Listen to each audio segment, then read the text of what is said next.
Oh, what is up, boys? The shelf's looking a little empty today because a lot of stuff is getting moved out because on Sunday I'm getting ready for one of the biggest challenges I've faced in a minute. Racing a big triathlon that day, so we're kind of in the midst of the taper at the moment, and just really trying to lock in for that. But as kind of a form of recovery, I thought I'd review some things that I've read in the past and talk about this book, Run Like a Pro by Matt Fitzgerald and Ben Rosario. So these guys also wrote another good book, which is called Running the Dream. That's by Matt Fitzgerald. It's a very good one. And so these are two very knowledgeable runners. And I am just going to recap all of the principles in this. So I have some notes, so don't worry if I'm looking down a lot today. So this book is all about how you can apply pro training principles to your everyday running, and how it will make you fitter and how it will help you start your running journey in a more simple and easier way. So the first principle is linked to this. It's called follow the leaders. It's all about how we as amateur athletes need to train like pros.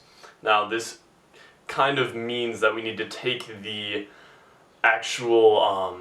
we need to take the ideas that the pros are applying in their work and apply them to our training. So this is things like doing low intensity and high intensity, very polarized training, doing functional strength training to kind of keep us fit and keep us from injury, and also a very good diet, a very clean diet, which is something I really believe in. The idea of this chapter as a whole is that we are all the same, and we should all train the same. This is something I disagree with a little bit. There is definitely some biological difference between a lot of pros, the majority of pros and the majority of amateur athletes. But regardless, the principles that pros apply can still be applied to our own training. Chapter 2 is called Plan Like a Pro. And this really focuses on how you need to schedule and work through your plan and your training plan. So really he talks about starting where you are. If you have zero base fitness, you need to start recognizing that you have zero base fitness. If you have very good base fitness, then you need to recognize that as well. You can't have a overly ambitious training plan or a way too conservative training plan. Then you need to choose a direction. So this is going to sound a little bit weird because we all just want to get fit, but the idea is that you need to focus on like what you're trying to train for. Like if you're training for an ultra marathon, you're trying to become like a David Goggins guy, and you're trying to run for as fast as you can, then as far as you can, then you're going to train a lot different than if you're training for a mile race. And then always do less than you think is another thing he repeats several times in the chapter. Always do less than you think you can do. I disagree with this a little bit, but having experienced overtraining in the past, it makes sense.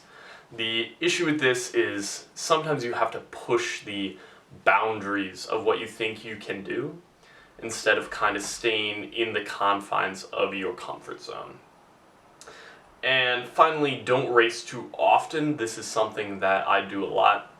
Actually, I race more than I should be, but it's very important for recovery that you are not constantly racing all the time. Chapter 3 is called Manage Mileage Like a Pro. This is all about how much you should run and how often you should run. The main principle of this is that you need to go from 1 to 7 slowly. 1 day of running a week to 7 days of running a week at a slow rate. Because if you increase too fast, you'll overtrain, you'll get injured. You need to slowly kind of increase the amount of work you're doing and let your body adapt. Another thing in this chapter is measuring by time instead of distance. If you're starting out, it's way better to try and go for a 15-minute run than for a 2-mile run. You really need to be focusing on how long it's going to take you as opposed to the actual number of how many miles. It kind of keeps your ego in check a little bit and keeps you from trying to run too fast. Also, cross-training, big thing. If you're really looking at your training plan as a whole, you need to really factor in cross-training if you're worried about injury or you're training for other sports. For me, I'm cross-training a lot right now because I'm training for a little bit of a triathlon season this summer.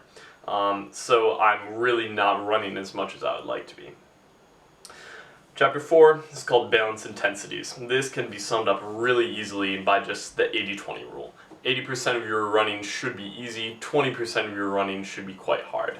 And by polarizing these intensities, you're not really doing very much moderate intensity work. And this is going to make you faster because you're really getting the most that you can out of each of these zones. You want to go very easy to build your base and very hard to build your top end speed. Chapter 5 is called Pace Like a Pro.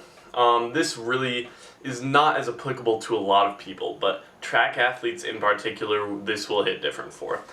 This is all about knowing how to pace yourself in races and in training and especially in workouts.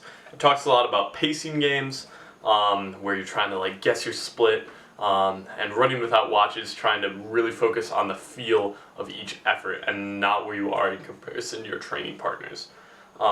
This is really good for lots of interval training, but it's a little bit different if you're trying to do tempos and stuff. And it's not the most important except for when you get to things like marathons, long distance races. But most of the time you'll be able to have a watch, so it's not 100% necessary. Also, talking about the fastest mile last rule, or kind of progression runs, where the rule is that you have to run your fastest mile last. So you need to kind of conserve energy in the beginning of the run so you're able to actually speed up by the end. This is kind of a rule that allows you to know if you're balancing the amount of energy you're spending on your run well, and just being aware of how much energy you're expending over time. Chapter 6 is called Stride Like a Pro. This is all about running form, not through thinking about it while you're running, but through different exercises and routines that will help you focus on this. So in warm-ups a lot, they're talking about A skips, B skips, high knees, butt kicks, ankling, and all these good things that are kind of going to change the way you biomechanically run once it kind of gets ingrained in your subconscious. Also, plyometrics. This is like jumping and body weight exercises that are going to get you stronger and help your body run more efficiently. And some light strength training exercises as well. These are all just pretty simple, basic strength training things that a lot of runners already do. But if you're looking to start running, this is pretty helpful. I'm going to make another video on this later, so just wait on that. Chapter 7 is called Recover Like a Pro. My main takeaway from this chapter is you really need your 8 to 10 hours of sleep. It's very important that you have that. It's very important that you're getting quality sleep, lots of deep sleep, so your muscles can recover. They also talk a lot about how the majority of your day is recovery. If you're stressing out a lot on the day, kind of having these bad habits that are messing up your recovery, you're not going to be able to perform as well. You really need to lock into this monk-like life where you're going to bed the same time every day, waking up the same time every day, training the same time every day, eating the same time every day, and just getting in the state where you feel really good all the time. Furthermore, nutrition. If you're eating bad, you are not going to recover as well. It's as simple as that. You need to be eating well, and this is covered well in the next chapter. Also, stretching, rolling, icing, things like this to really help your body recover from hard efforts and keep you from getting injured. Chapter 8 is called Eat Like a Pro. There are 5 principles within this chapter that I'm going to go over. you should eat everything. You should eat with large variety, eat meat, eat vegetables, eat fruits, eat all these good foods that your body really needs to function. You should also eat quality. This is pretty simple. You should not be eating junk food. You should not be eating a lot of the food that your body craves. You just need to be locked into this quality food with high carb, high protein. Third, eat carb centered. You're an endurance athlete, so you need a lot of carbs to be able to function. You're burning through a ton of them in your training and during the day, so you need to be eating carb centered to help yourself be able to perform well during these hard efforts. Also, eat enough. Don't deprive yourself of calories. You should kind of be eating when you start feeling hungry and stop when you stop feeling hungry. This has really helped me out a lot. Just listen to your body. That's all it comes down to. Also, eat individually. Don't follow what a ton of other people are saying. You kind of need to figure out for yourself what your body likes, how your body functions. I touched on this in the previous video, but everybody is their own individual. Everybody's a experiment of one, and we all need to work out our own salvation. So figure out what diet works best for you. Finally, chapter 9 is called Think Like a Pro. This is all about mindset and how you view your training. So it really breaks down into this idea of process versus outcome thinking. And the idea is you want to focus on the process of your training. You want to fall in love with every mile and every workout that you do, as opposed to focusing completely on your result, because then if you fail, it's completely soul-crushing. I disagree with this a little bit. You should definitely focus on your goal, your end goal, and what you want to accomplish, but understand that it is a long road to get there. So this kind of applies to things like bad workouts and injuries as well as bad races.